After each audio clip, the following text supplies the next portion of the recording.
সাত সকালে বহরমপুরে চলল গুলি। বহরমপুরের শহীদাবাদে জোড়া শিব মন্দির এলাকায় ছেলের হাতে গুলিবিদ্ধ হলেন এক ব্যক্তি। পুলিশ জানিয়েছে আহতের নাম সুশান্ত কুমার মণ্ডল। ছেলে সৌমেন মণ্ডল তাকে গুলি করে। গুলিবিদ্ধ অবস্থায় সুশান্ত কুমার মণ্ডলকে বহরমপুরের মুর্শিদাবাদ মেডিকেল কলেজ হাসপাতালে ভর্তি করা হয় চিকিৎসার জন্য। জানা গিয়েছে পরিবারের ছোট সন্তান সৌমেন মণ্ডল বাড়িতে বসে থাকে, কিন্তু কোনো কাজ করে না, আর তা নিয়ে নিত্যদিন অশান্তি লেগেই থাকতো, আর সেই কারণেই বাবাকে গুলি করে।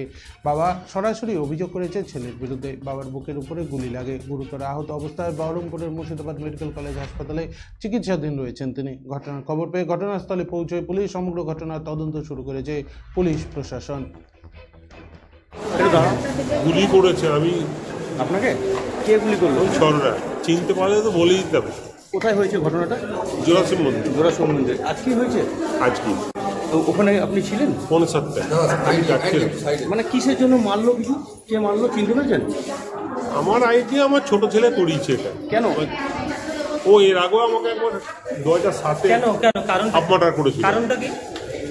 ও এরকমই কোনো খেটে খায় না। আচ্ছা, কি নাম আপনার ছেলে? সৌমেন মণ্ডল। আপনার নাম কি? সুশান্ত কুমার মণ্ডল। নিচ্ছি।